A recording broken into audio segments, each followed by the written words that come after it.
Bueno, pues este vídeo va para los alumnos de primer bachillerato C. Es el primer vídeo que os mando, ¿vale?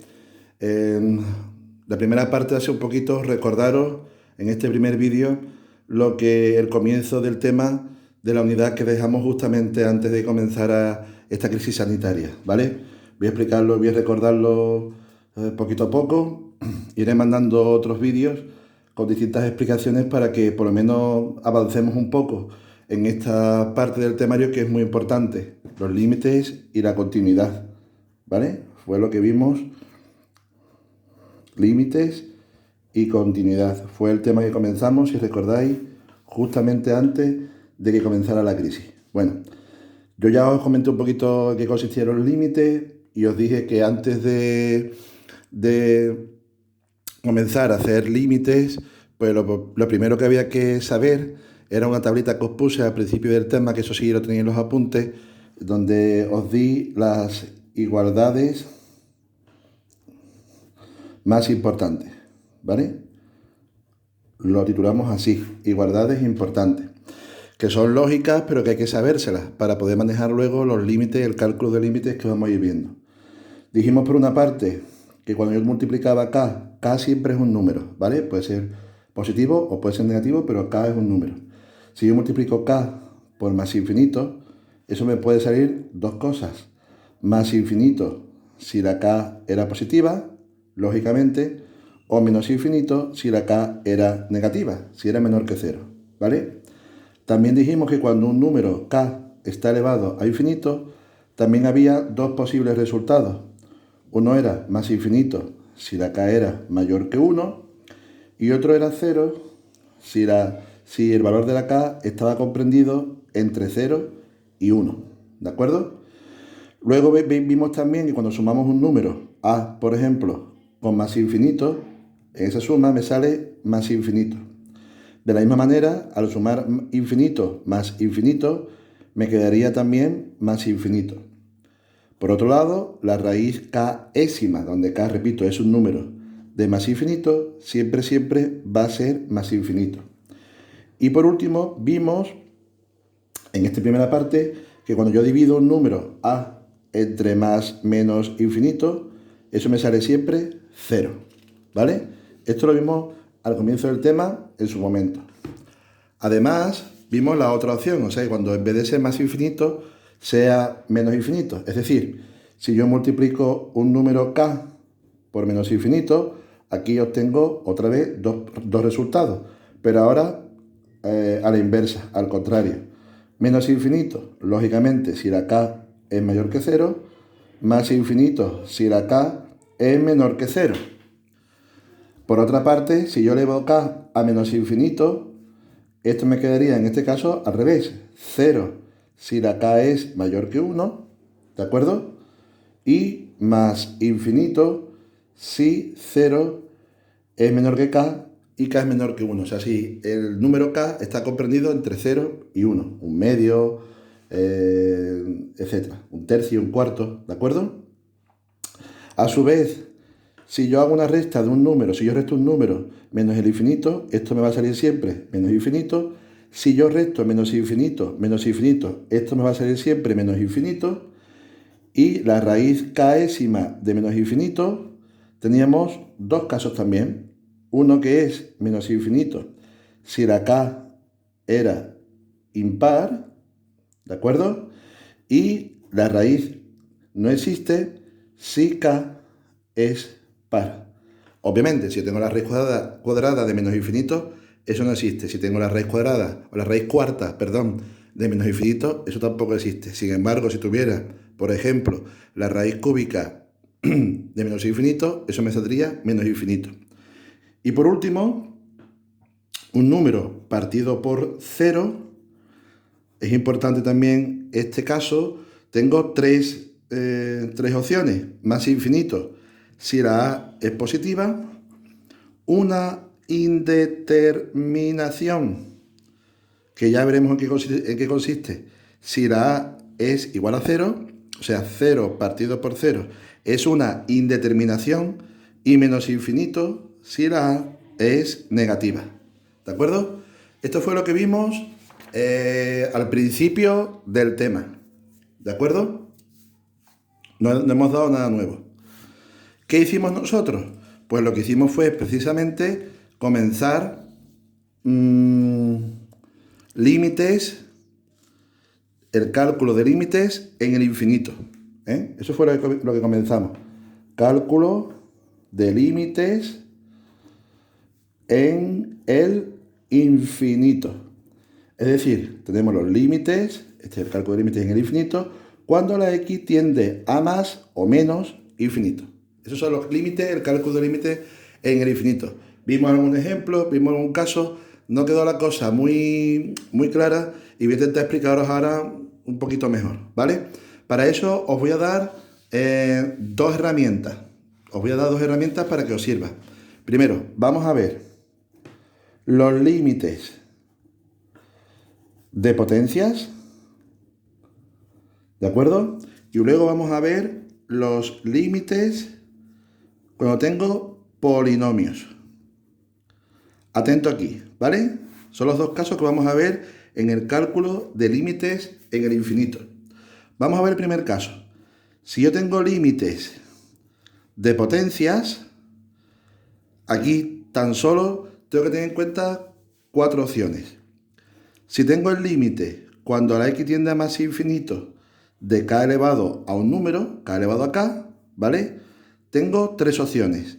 Más infinito si la k es mayor que 0, 1 si la k es 0, obviamente, y 0 si la k es negativo, ¿vale? Si lo pensáis un poquito, los 3 casos son lógicos.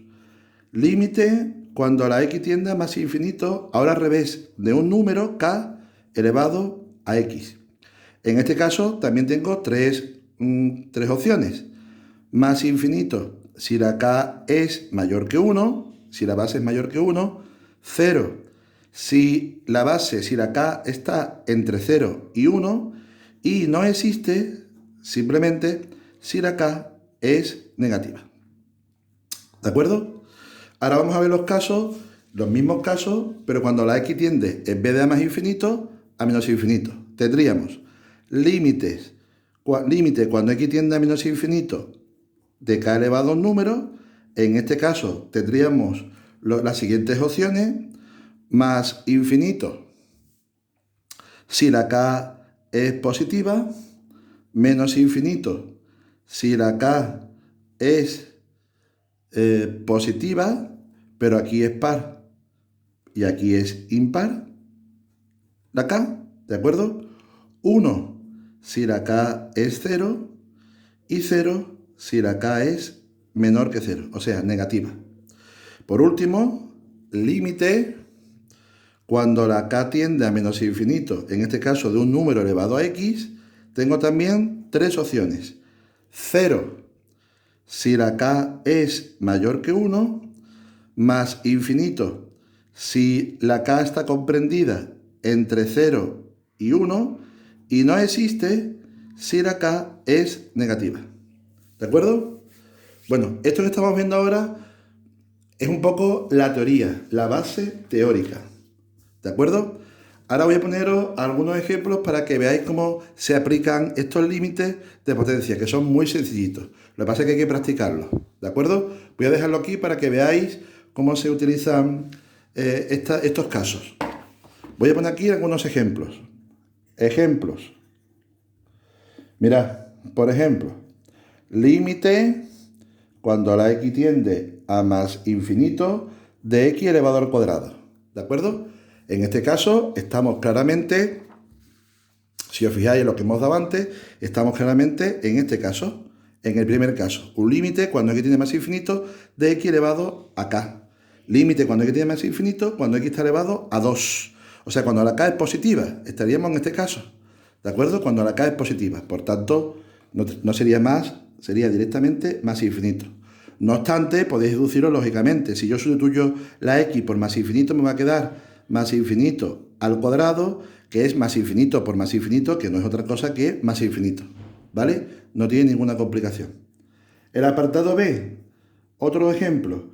Si yo tengo x elevado a más infinito y tengo menos 2 elevado a x. Si os fijáis, en este caso es el caso parecido que hemos dado antes, límite cuando x tiende a más infinito de k elevado a x con la k negativa. Si os fijáis en los apuntes que hemos dado anteriormente, esto sería que no existe. ¿De acuerdo? Estaríamos concretamente aquí, en este caso, y estaríamos concretamente aquí, en esta opción. El límite para ese apartado no existe. Un apartado C, pues podría ser que el límite cuando x tiende a menos infinito de x elevado a menos 2, pues aquí nos ocurre justamente lo contrario, pero este es muy fácil porque sería límite cuando x tiende a menos infinito. Sabéis por las propiedades de potencia que x elevado a menos 2 es lo mismo que 1 partido de x al cuadrado. Esto sería 1 partido de menos infinito al cuadrado, que es igual a 1 partido de infinito, porque menos infinito al cuadrado es más infinito, y 1 partido de más infinito es 0. ¿De acuerdo? Estaríamos en el caso, concretamente, tercero, límite cuando tiende a menos infinito de k elevado, en este caso, a menos 2. La k sería negativa, por tanto el límite sería 0. Sería este caso de aquí que hemos puesto antes. ¿Vale? Y por último, os pongo un ejemplo más de estos límites de potencia. Entonces sería límite cuando la x tiende a más infinito de 1/2 elevado a x. ¿De acuerdo? En este caso estamos en el límite cuando la x tiende a más infinito de k elevado a x, y la k está comprendida entre 0 y 1. Si veis los apuntes que os he dado anteriormente, esto no sería más que 0. ¿De acuerdo? Con lo cual no habría ninguna dificultad en este sentido. ¿Vale? Esto es lo referente a los límites de potencias. Límites en el infinito de potencia. ¿De acuerdo? Que es el apartado A que os comentaba antes. ¿Qué ocurre con el apartado B?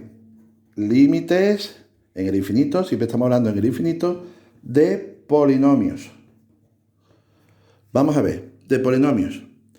Para eso os voy a dar un pequeño esquemita que a lo mejor os va a sonar en la parte teórica un poco complicado, pero que luego conforme vayamos haciendo ejercicios vais a ver que es muy sencillo y que es muy fácil, ¿vale? Límite cuando x tienda a más infinito o menos infinito, ¿vale? Del cociente de dos polinomios. Es lo que vamos a estudiar ahora, ¿de acuerdo? O sea, tengo aquí un polinomio que, por ejemplo, esto sería el límite cuando x tiende a más menos infinito, pues p de x, por ejemplo, tiene la forma a elevado a x más m, más lo que sea, más su término independiente, y q de x tendría la forma b por x elevado a n, por ejemplo, más su término independiente q, ¿vale? Eso es teoría. Aquí habría, en este caso, habría tres casos. Estar atentos, ¿vale? Porque son muy sencillos y creo que lo podéis pillar bien. Hay un primer caso que es si el grado de p de x, del dividendo, del numerador, es mayor que el grado del denominador, es decir, si m es mayor que n, entonces ese límite vale directamente más infinito. ¿De acuerdo? Segundo caso, si el grado de p de x es igual al grado de q de x, es decir, si m es igual a n, los dos tienen el mismo grado, en ese caso el límite no sería más que la división de los coeficientes principales, a partido por b. ¿De acuerdo? Y el último caso sería que si el grado de p de x es menor que el grado de q de x, es decir, si m es menor que n, pues entonces en este caso el límite sería simplemente 0. ¿De acuerdo? Bueno, pues con estas tres cositas podemos perfectamente hacer cualquier límite de polinomios. Voy a poneros algunos ejemplos, ¿vale? Por ejemplo, límite cuando x tiende a más infinito de 3x cuadrado más x menos 2 entre 2x menos 1. ¿De acuerdo? Fijaros bien. ¿Esto cómo se hace? ¿Cuánto vale el grado? Esto sería p de x, esto sería mi p de x, ¿de acuerdo? Esto sería mi q de x. Si os fijáis, el grado de p de x es 2. que sería mi m. Y el grado de q de x sería 1, que sería mi n. Si os dais cuenta, el grado de p de x es mayor que el grado de q de x. 2 es mayor que 1. Por tanto, estamos en el caso A. Es decir, este límite vale directamente más infinito. ¿Ok? Un segundo caso. Límite cuando x tiende a menos infinito, que se hace exactamente igual. 3x menos 2 entre 2x cuadrado menos 1. Volvemos otra vez a lo mismo. Si os dais cuenta, esto es p de x y esto es q de x. Q de x y esto hemos dicho que es p de x. ¿Cuánto vale el grado de p de x? 1. ¿Cuánto vale el grado de q de x? Si os fijáis, 2. Luego la mayor potencia, es decir, el mayor grado, está en el denominador. Es decir, el grado de p de x es menor que el grado de q de x. Estamos en el tercer caso. Luego, por tanto, este límite vale directamente 0. ¿De acuerdo? Dos casos más, dos ejemplos más. Límite cuando la x tiende a más infinito de 3x cuadrado más 4x menos 2, por ejemplo, entre 2x cuadrado menos 5. Volvemos otra vez a hacer lo mismo. Esto es mi p de x, esto es mi q de x. Si os fijáis, el grado de p de x vale 2 y el grado de q de x también vale 2. Los dos tienen el mismo grado. ¿Qué se hace entonces? Se dividen, en este caso se dividen los coeficientes principales, 3 partido por 2, y ya estaría calculado el límite. ¿De acuerdo?